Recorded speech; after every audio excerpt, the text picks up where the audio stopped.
Shalom peuple de Dieu, ici le prophète David Kataï. Retrouvons-nous le dimanche prochain, le 20 décembre à 20h30 à la chaîne YouTube ECJ TV sur le grand plateau de l'émission Au cœur de l'Église. Nous allons parler du réveil spirituel. Abonnez-vous sur notre chaîne YouTube ECJ TV et Dieu nous fera beaucoup de bien. À ce dimanche. Ce 31 décembre, un réveillon de prière où tous les bien-aimés vont se rencontrer pour pouvoir louer le Seigneur. Je vous invite à venir nombreux au réveillon du 31 décembre, de venir louer et glorifier Dieu ensemble avec nous. Nous serons ici déjà à partir de 21h. Même toi de l'ECJ qui ne sait plus venir, le 31 décembre, tu viens. Ne manque pas cette occasion sur l'avenue Guémena numéro 20 à Kinshasa, Kasavubu. Que le Seigneur vous bénisse. Shalom, bienvenue sur ECJ TV, sur le plateau de l'émission Au cœur de l'Église. Aujourd'hui, nous allons parler d'un sujet important, un sujet qui nous concerne, un sujet qui nous permettra de croître dans la connaissance et la maturité en tant que chrétiens. Le thème de cette soirée, c'est quoi l'amour d'une Église? Parce que l'amour, c'est le commencement de toutes choses. Nous avons un invité spécial, un frère qui nous provient de l'église ECJ. Shalom frère Jean-Louis. Shalom ma soeur. Contente de vous recevoir ce soir parmi nous. Est-ce que vous pouvez vous présenter auprès des internautes qui nous regardent? D'où venez-vous, vos expériences en tant que chrétien?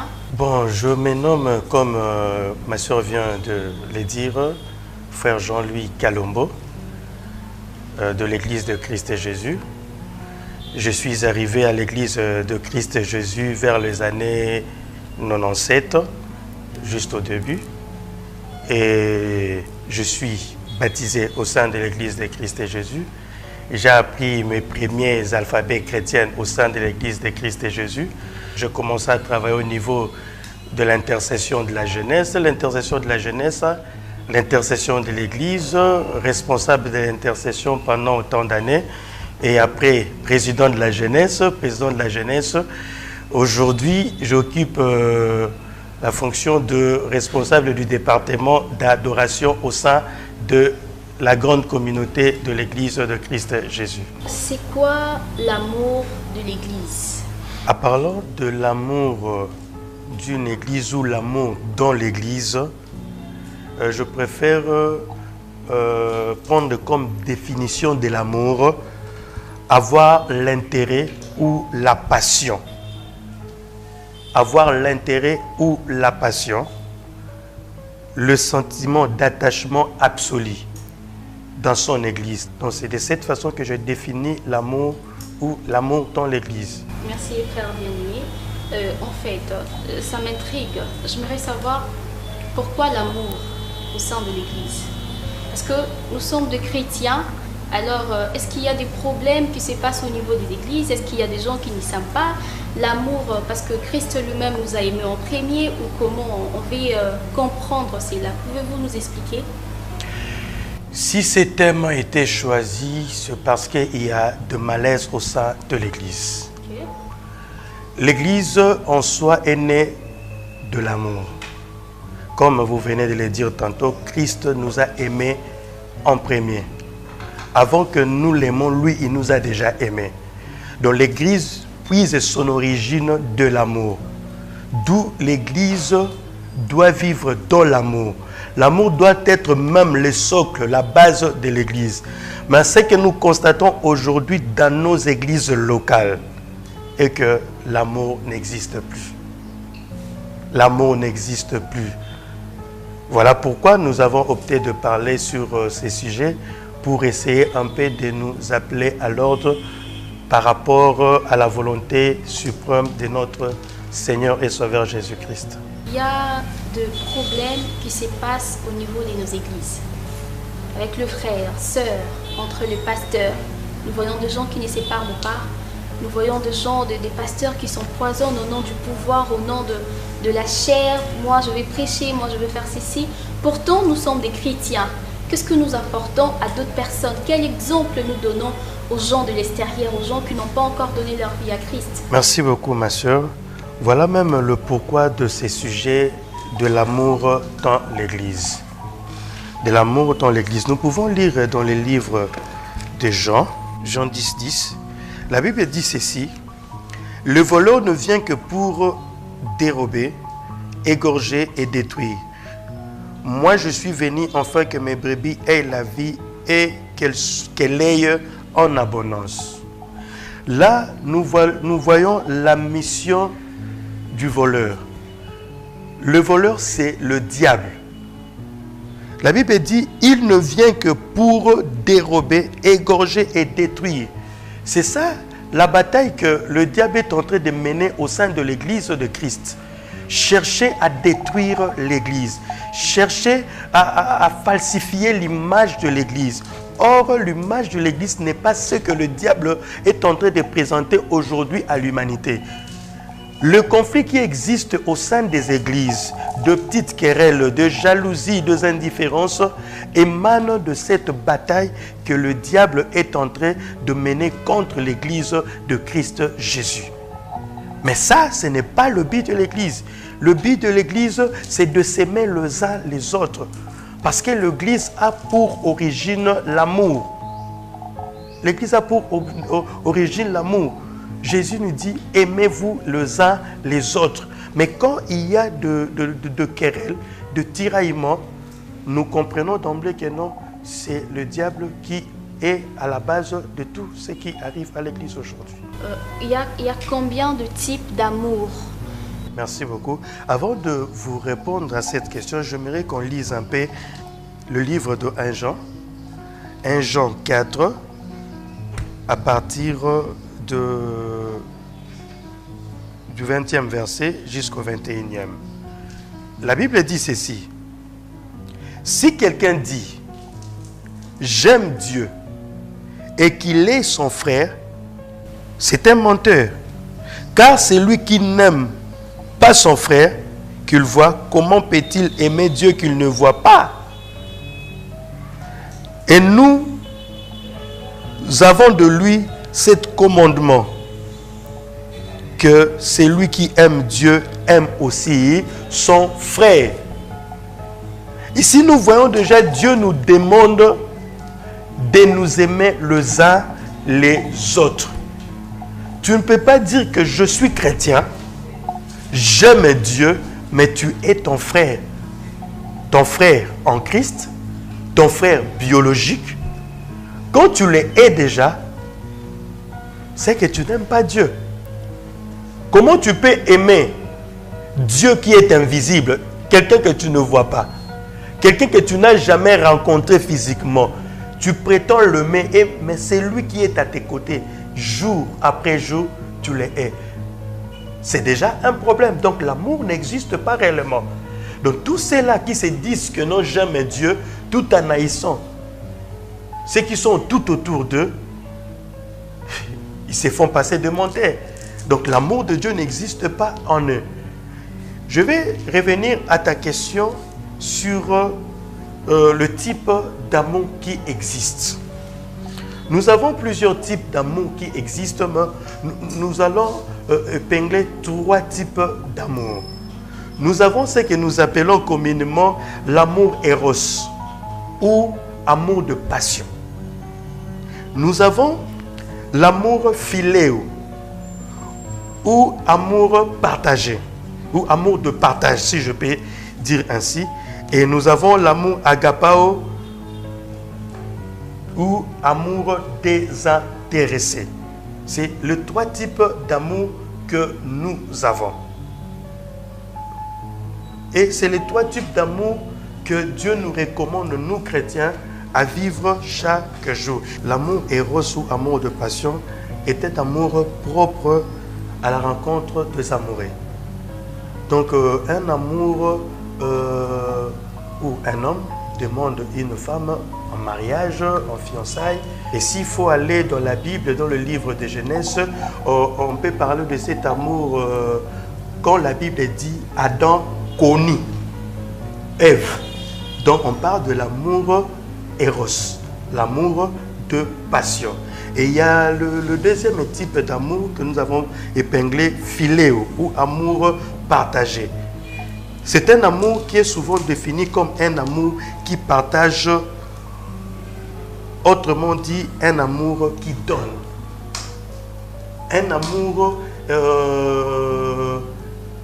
qui n'est pas égoïste, un amour qui est prêt de donner ce qu'il a pour les autres. L'amour que Jésus a manifesté à notre égard, Dieu a manifesté plutôt à notre égard, il a accepté de donner son Fils pour nous. C'est ce que nous définissons par amour de partage, amour iman. Donc quelqu'un qui a l'amour, cet amour philéo ne peut pas voir quelqu'un souffrir à côté de lui. Il va accepter, il sera volontiers de l'aider. Mais ce n'est pas ce que nous constatons actuellement dans nos églises. Dans nos églises, cet amour de partage n'existe plus. Parce que nos églises sont devenues beaucoup plus, si je peux me permettre le terme, lientistes, divisionnistes. Ce qui fait qu'aujourd'hui, cet amour de partage n'existe plus. Je perds des données à X, à Y parce qu'il va bloquer mes finances, il va bloquer mon travail. Donc, ce n'est pas à ça que Christ nous a appelés. Christ nous a appelés à vivre un amour de partage. Donc, quand je dis, je dois aussi voir celui qui est à mes côtés, qui manque, et lui donner. C'est ça l'amour philéo. Et là où je vais essayer un peu de traîner, c'est l'amour agapao. Autrement dit, l'amour désintéressé. Nous pouvons lire dans le livre de 1 Corinthiens 13, 1 Corinthiens 13, à partir du 4e verset. La Bible dit ceci. L'amour est patient.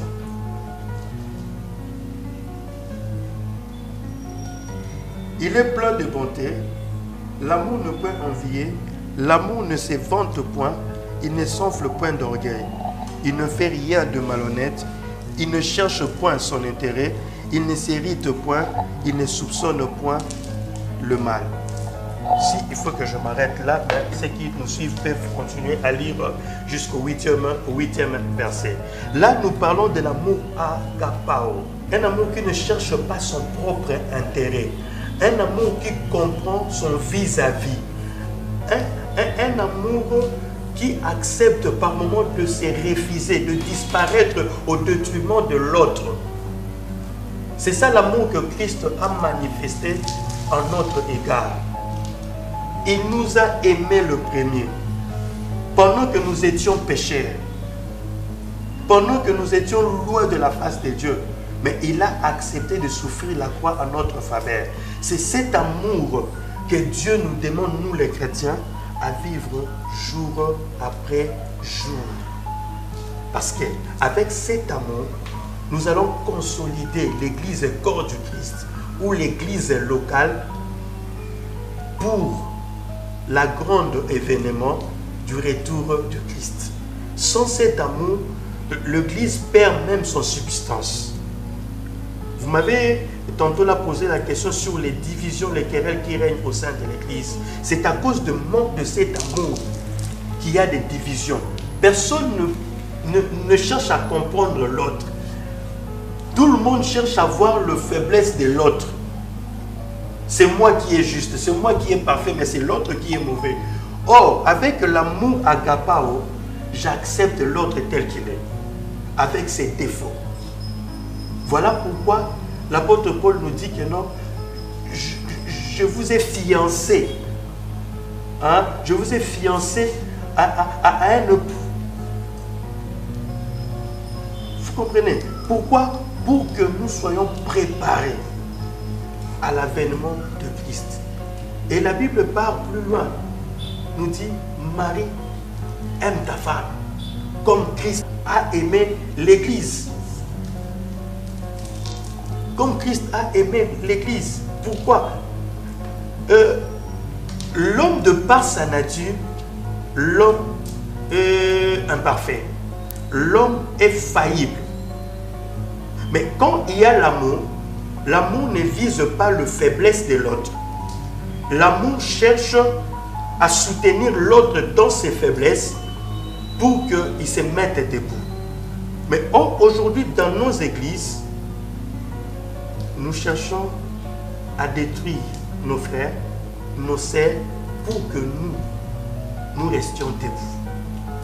Je préfère que le frère X tombe et que moi je reste debout pour que les autres disent que non, ah, lui vraiment il marche dans la crainte de Dieu. L'autre là ne marche pas dans la crainte de Dieu. Aujourd'hui dans nos églises, il y a même des gens qui prédisent le malheur pour leurs frères, pour leurs sœurs.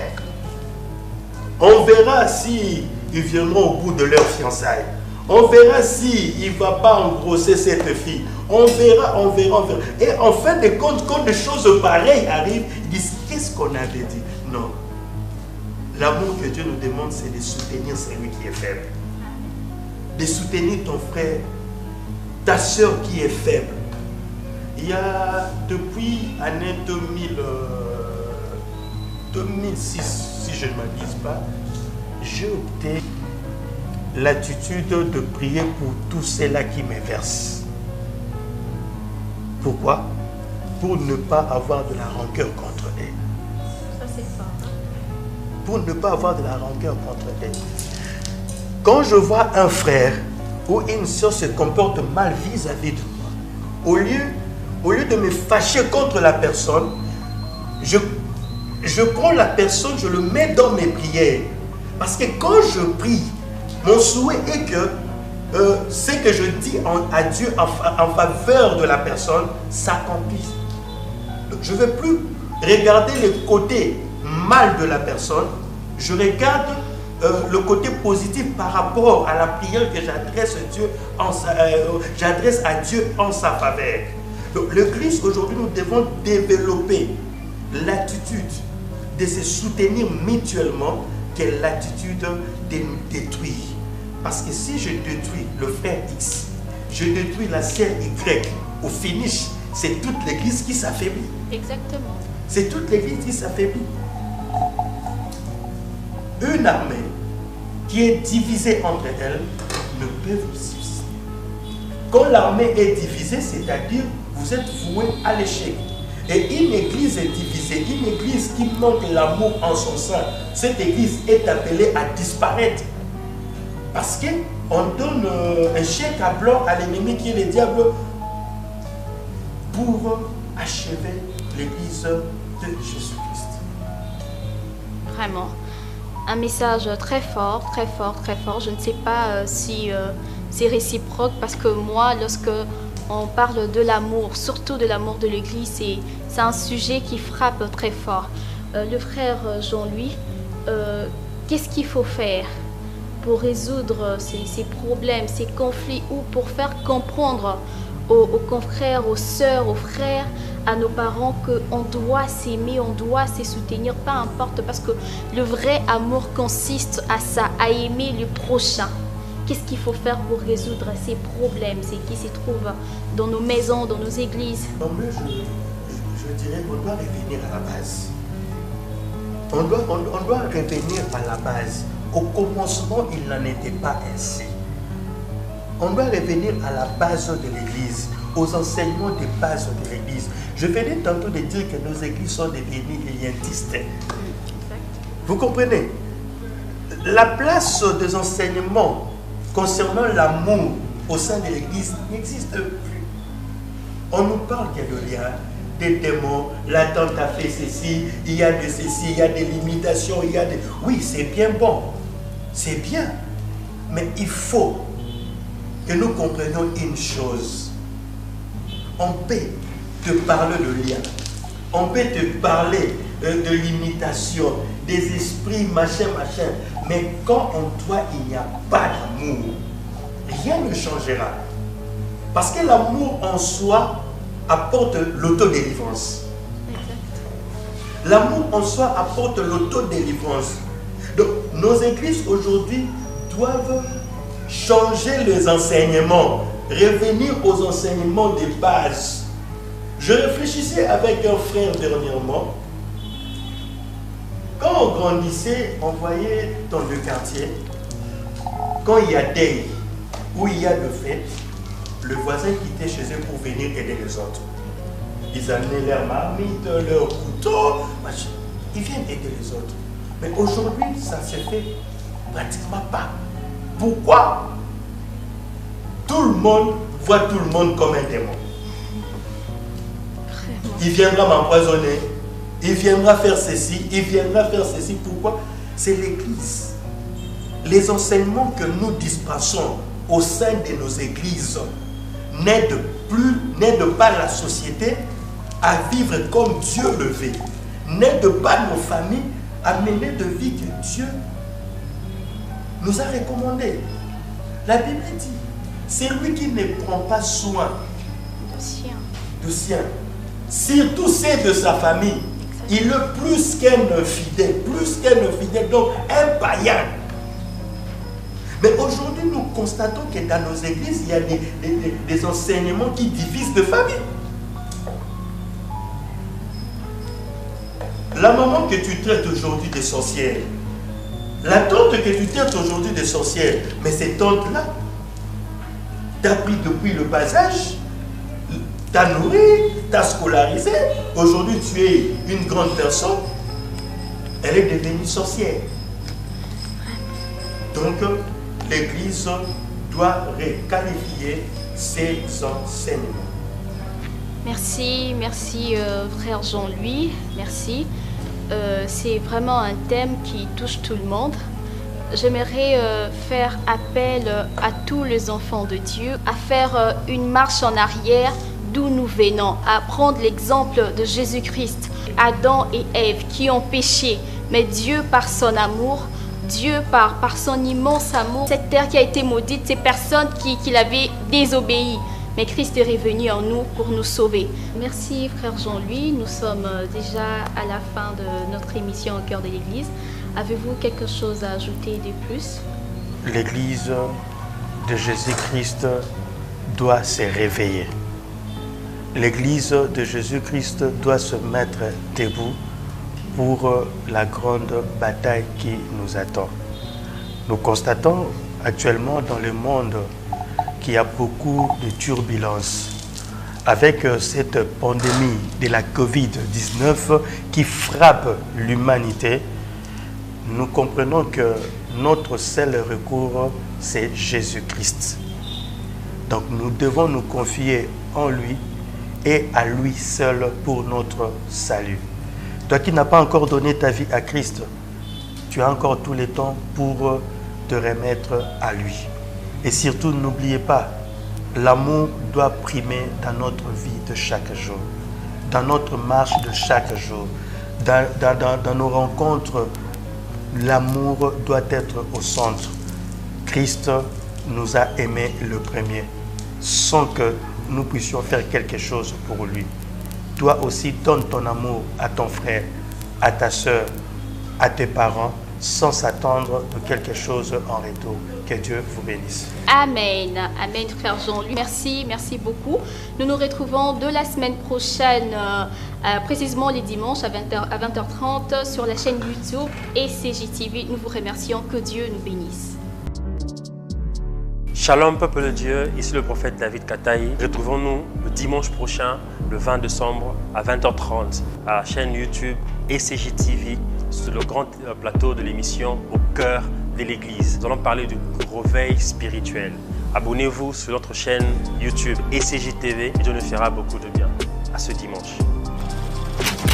Ce 31 décembre, un réveillon de prière où tous les bien-aimés vont se rencontrer pour pouvoir louer le Seigneur. Je vous invite à venir nombreux au réveillon du 31 décembre, de venir louer et glorifier Dieu ensemble avec nous. Nous serons ici déjà à partir de 21h. Même toi de l'ECJ qui ne sait plus venir, le 31 décembre, tu viens. Ne manque pas cette occasion sur l'avenue Gemena numéro 20, à Kinshasa, Kasavubu. Que le Seigneur vous bénisse. Le 31 décembre, tu dois lutter avec Gemena numéro 20 Kasavubu. On est bon temps bon ababu. Ya butu kwa boabu. Nzambi kasadidi mambote. Ya kala ya wakeke. Nzambi mu ECJ utsadidi mambote. Donc effectivement donc malutu kidi. Nzambi wa mama Regine kalusa kumuna Luisa le 31 décembre lumona kimambo Nzambi ka fete usadila. Merci. Bye.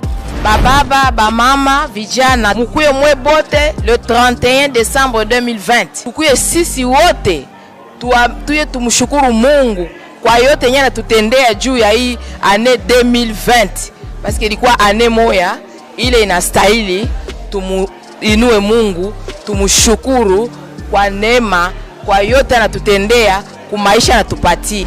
Walbwibiti bwase njinu lomba bwase nenu ponsu tumonana mu réveillon wandekolo achidimu le 31 décembre mu avenue Gemena numéro 20 avenue Gemena d'une église ibichi metetu mu numéro 20 direction Éthiopie Kasavubu mu église wa SCJ avec apôtre Régine Ngalula nzambi wanyi anubenesha ndino remeo ya bon. Le 31 décembre oyo na bolamu nzamba salelio na bolamu nzamba lakisho panda ane mobimba vraiment na bengisio déjà na bengisio na réveillon oyo osangate yaka na kat na réveillon oyo na bengisi bino vraiment ebele le 31 décembre to pambola nzambe na o nzamba seli biso banda janvier titokomi na décembre toya ebele to bana okumisa nzambe tika nzambe apambola bino.